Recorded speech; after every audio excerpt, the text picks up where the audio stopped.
আসসালামু আলাইকুম বন্ধুগণ। এই দেখেন দুপুরে খাওয়া চলছে। ওই দেখেন আমার বাড়িওয়ালা খাচ্ছে, এক প্লেট শেষ করলো পুঁই দিয়ে মিষ্টি কুমড়ার তরকারি দিয়ে, বলছে সেই সুন্দর হয়েছে। কী করে রান্না করছে গো, হ্যাভি সুন্দর লাগছে। এখন খাচ্ছে পটল ভাজি দিয়ে, তারপর নিবে যে ডিম, তারপর নিবে যে আম দিয়ে মসুরের ডাল দিয়ে। কত খাবে, এক প্লেট শেষ করলো ওগুলি দিয়ে।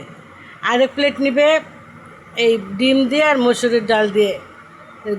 এতই মানে মজা হলে শুনাম না। আর যদি একটু খারাপ হয়, কী যে মানে করে, খাওয়ার উপর রুচি হারাই দেয়, সবাইকে রাগারাগি করে করে একাকার করে দেয়, এমন করে বাড়িওয়ালা। এখন তরকারিটা ভালো হয়েছে, দেন গামলা খালি হয়ে গেছে, সুনাম করবে না, সুনাম করবে না। এখনও বলছে বলতে হবে কেন? আমরা তো ভাত খাওয়া দেখে বুঝি তোমার, যে কবে তরকারি ভালো হয়েছে কবে খারাপ হয়েছে। বন্ধুরা, আপনারা বলেন তো এসব লোকের জন্য কী করতে হবে? আমাকে কমেন্টে জানাবেন।